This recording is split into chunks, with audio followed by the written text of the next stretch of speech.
स्वागत है आपका झारखंड बुलेटिन में। आपके साथ मैं हूं श्वेता तिवारी। बुलेटिन में बात करेंगे चतरा की, जहां दर्दनाक सड़क हादसे में एक युवक की मौत हो गई। साथ ही बात होगी पाकुड़ की, जहां जिला स्तरीय शांति समिति की बैठक आयोजित की गई। ऐसी ही तमाम खबरों पर विस्तार से करेंगे चर्चा। चतरा जिले के किदौर थाना क्षेत्र के गांगपुर जंगल के पास तेज रफ्तार और अनियंत्रित हाईवा की चपेट में आने से जांगी गांव निवासी 25 वर्षीय सौरभ पंडित की मौके पर ही मौत हो गई। वह रिश्तेदारी में शादी समारोह में जा रहा था, तभी हादसा हुआ। टक्कर इतनी भीषण थी कि उन्होंने घटनास्थल पर ही दम तोड़ दिया, जबकि उसी हाईवा ने एक अन्य बाइक सवार को भी कुचल दिया, जिसकी पहचान की प्रक्रिया जारी है। हादसे में घायल कंचन देवी को प्राथमिक उपचार के बाद हजारीबाग मेडिकल कॉलेज रेफर किया गया। पुलिस ने शवों को पोस्टमार्टम के लिए भेजकर जांच शुरू कर दी है। लगातार हो रहे हाईवा हादसों को लेकर स्थानीय लोगों में आक्रोश है और वे प्रशासन से सख्त कार्रवाई की मांग कर रहे हैं। शादी था हजारीबाग में हमारी छोटी बेटी के यहाँ, उनका देवर का। ये लोग जा रहा था वहीं शादी में, माँ और बेटा दोनों गाड़ी से, और घटना जैसे वहीं हुआ है आपका गांगपुर पुल में हाईवा जैसे मार दिया है। जांगी से हजारीबाग बेटी के यहाँ शादी था देवर का, वहीं लोग जा रहा था। इसी के बीच चकमा दे करके गांगपुर के पास हाईवा वाला जैसे रौंदते हुए चला गया, जिसमें एक का डेथ हो गया है। इसकी भी स्थिति ठीक नहीं है, बहुत दयनीय की स्थिति में है। क्या नाम है? डेथ किया और सौरभ कुमार पांडे है, और जो स्थिति खराब है उसका नाम कंचन देवी है, हमारी पत्नी है।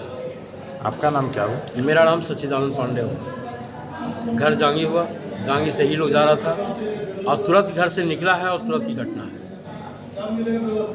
चतरा से सी न्यूज संवाददाता लकी की रिपोर्ट।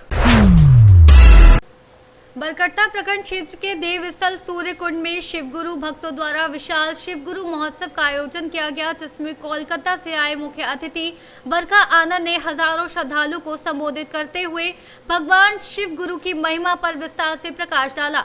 महोत्सव के दौरान गीत संगीत के कार्यक्रमों ने वातावरण को भक्तिमय बना दिया। बरकट्टा, बरही, इचाक, चालकुसा सहित विभिन्न प्रखंडों से बड़ी संख्या में श्रद्धालु पहुंचे, जिनमें महिलाओं की भागीदारी विशेष रूप से अधिक रही। आयोजन में प्रमिला देवी, रामेश्वर साहब, इंद्रजीत प्रसाद सहित कई लोगों की महत्वपूर्ण भूमिका रही। कार्यक्रम में कई जनप्रतिनिधि भी मौजूद रहे और समापन रामेश्वर स्वाब द्वारा किया गया। बरकट्टा हजारीबाग से सी न्यूज संवाददाता गोपाल प्रसाद की रिपोर्ट। पाकुड़ बाजार समिति प्रांगण में होली पर्व को शांतिपूर्ण और सौहार्दपूर्ण तरीके से मनाने को लेकर उपायुक्त मनीष कुमार और पुलिस अधीक्षक निधि द्विवेदी की संयुक्त अध्यक्षता में जिला स्तरीय शांति समिति की बैठक आयोजित की गई। बैठक में सदस्यों के साथ विभिन्न मुद्दों पर चर्चा करते हुए अफवाहों और फेक न्यूज से बचने तथा आपसी भाईचारे के साथ त्योहार मनाने की अपील की गई। डीसी ने कहा कि शांति व्यवस्था बनाए रखने के लिए प्रशासन पूरी तरह तैयार है। एसपी निधि द्विवेदी ने बताया कि संवेदनशील क्षेत्रों और प्रमुख चौक चौराहों पर दंडाधिकारी, पुलिस पदाधिकारी और सुरक्षा बलों की तैनाती की गई है। फेक न्यूज, भड़काऊ गानों और नशे में वाहन चलाने वालों पर कड़ी निगरानी रखी जाएगी।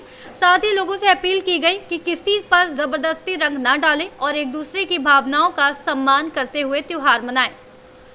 से पाकुड़ की समस्त जनता, सभी बाशिंदों को आगामी मार्च महीने में जो हमारे सभी त्यौहार आ रहे हैं, विशेषकर 4 मार्च को होली है, फिर हमारी ईद, नवरात्रि, फिर रामनवमी, सभी त्योहारों के लिए हम लोगों ने सर्वप्रथम तो शुभकामनाएँ दी हैं। अभी हमारा नगर निकाय चुनाव की काउंटिंग बची हुई है, 27 तारीख को जो होनी है, तो लाइन से सभी हमारे त्यौहार और विधि व्यवस्था के हमारे सभी दायित्व सामने हैं, जो कि पाकुड़ की परंपरा रही है कि सभी जो नागरिक हैं वो एक सभ्य समाज के जो जिम्मेदार नागरिक होने का उदाहरण प्रस्तुत करते हैं और बहुत ही रिस्पॉन्सिबली त्यौहार यहाँ मनाते हैं। तो उसी परंपरा का उम्मीद है सभी बाशिंदे पाकुड़ के निर्वहन करेंगे। होली में मेरी विशेष रूप से नागरिकों से अपील रहेगी, किसी भी अफवाह से बचें और कोई भी ज़ोर ज़बरदस्ती करने का यह त्यौहार नहीं है। ये प्रेम और आपसी भाईचारे का त्यौहार है, तो उसी को आगे बढ़ाएं, अफवाहों से दूर रहें, सावधानियां बरतें और सभी को हैप्पी होली एंड एडवांस में happy Eid. Ma'am, social media पैनी नज़र हम लोग रखते हैं सोशल मीडिया पे भी, ताकि कोई ऑनलाइन कोई हुड़दंग या कोई इसी तरह की रूमर मॉन्गरिंग ना करे। उन पर भी हम लोग सख्ती से नज़र भी रखेंगे और कोई वायलेशन होता है तो हम विधि सम्मत कड़ी कार्रवाई करेंगे। तो एक अफवाह का माहौल चल रहा है पूरे झारखंड में बच्चा चोर को लेकर, मैं आपके माध्यम से जनता से उस विषय के लिए भी अपील करूंगी कि किसी भी तरह के कोई संदिग्ध अगर दिखता है या दिखती हैं तो निकटवर्ती थाना को सूचित करें, 112 को सूचित करें, कानून को अपने हाथ में ना लें। थाना के पदाधिकारी आते हैं तो उनको विधि सम्मत कार्रवाई करने दें, हिंसा को जरिया ना बनाएं। तो बच्चा चोर की अभी तक कहीं भी पुष्टि नहीं हुई है और बच्चा चोर के नाम पे किसी भी तरह का कानून का उल्लंघन बर्दाश्त नहीं किया जाएगा। ये जो शांति समिति की बैठक हुई है उसमें आगामी सभी पर्व त्यौहार के बारे में चर्चा की गई है विस्तृत रूप से, और आपके माध्यम से पूरे ज़िले वासियों को होली, आगामी ईद की, रमज़ान के पावन महीने की, साथ ही साथ चैतीय नवरात्र की और फिर रामनवमी की बहुत शुभकामनाएं देते हैं। अगले 1 महीने में बहुत सारे पर्व त्यौहार हमारे ज़िले में आ रहे हैं। इसके साथ साथ बोर्ड के एग्ज़ाम्स भी चल रहे हैं और हम लोगों का जो नगर निकाय का चुनाव है वो भी जारी है। यही अपील करेंगे लोगों से कि बिल्कुल सावधानी और संयमता के साथ सभी पर्व त्यौहार को मनाया जाए। कोई फोर्सफुल नहीं होना चाहिए हम लोगों को। It is all about choices, अपनी अपनी लोगों की चॉइसेस हैं, उसके हिसाब से मनाएं। कुछ गाइडलाइंस होते हैं सिविक सोसाइटी के, उसका अनुपालन कर रही। हम लोग बिजली और जो पानी की व्यवस्था होती है उसको पूरी तरह से सुदृढ़ रखेंगे, ये भी चर्चा में आ जाया था। इसके अतिरिक्त जो हमारी मेडिकल टीम है, जो हमारी क्यूआरटी टीम है, जो साफ़ सफाई की टीम है, वो सभी जगह पे मौजूद रहेगी। फायर की टीम से लेकर बाकी सभी टीम्स भी अपने अपने जगहों पे रहेगी। एक विशेष आग्रह रहेगा पाकुड़ के प्रबुद्ध नागरिकों से कि हम लोग JSLPS के माध्यम से भी हर्बल गुलाल को मैन्युफैक्चर करवा रहे हैं। अगर आप गुलाल ख़रीदना चाहते हैं तो ये एक अच्छा अवसर है। कलेक्ट्रेट और बाकी जगह भी हम लोग छोटे छोटे कियोस्क के माध्यम से इसका वितरण कराएंगे। आप सबके सभी पर्व त्यौहार बहुत अच्छे निकले, सभी शांति प्रिय तरीके से जो हमारे पाकुड़ का इतिहास भी रहा है उसे मनाएं और हम लोग एक बहुत बेहतर पर्वों के जो मंत्र बोल सकते हैं का आशा करते हैं कि हम लोग सब मिलकर इस पूरे पावन महीने को बहुत अच्छे से मिलजुल कर मनाएं। पाकुड़ से सीनियर संवाददाता पंकज भगत की रिपोर्ट। पलामू जिले के नावा बाजार 82 में पूर्व BEO महेंद्र प्रजापति ने परमेश्वर साहब को विधिवत पदभार सौंपा। पदभार ग्रहण करने के बाद परमेश्वर साहब ने कहा कि जिले में अब केवल 2 BEO शेष है और अधिकांश अधिकारी सेवानिवृत्त हो चुके हैं। ऐसे में 10 प्रखंडों की जिम्मेदारी संभालना चुनौतीपूर्ण होगा, लेकिन वे सभी 82 कर्मियों के सहयोग से विद्यालयों का संचालन सुचारू रूप से सुनिश्चित करेंगे और अनियमितता पाए जाने पर संबंधित शिक्षकों के विरुद्ध कानूनी कार्रवाई की जाएगी।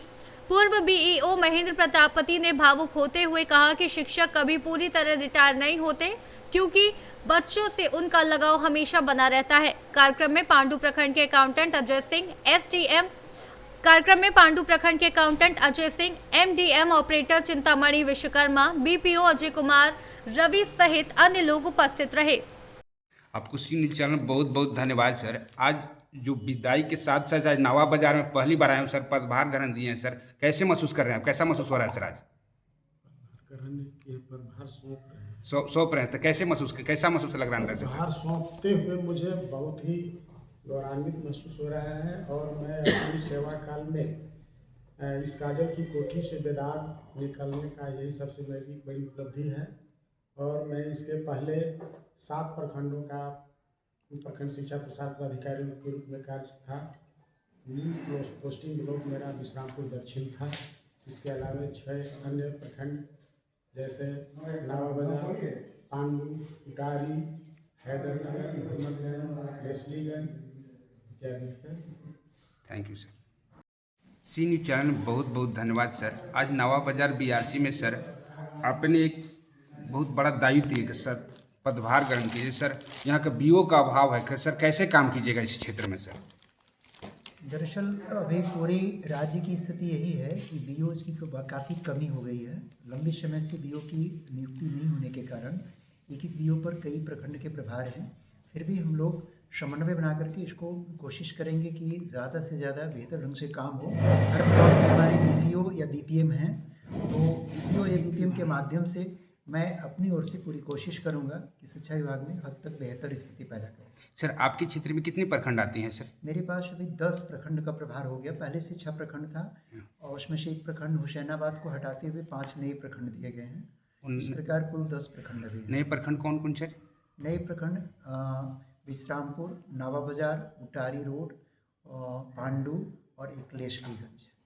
Thank you sir. पलामू से सी न्यूज संवाददाता मिथिलेश विश्वकर्मा की रिपोर्ट।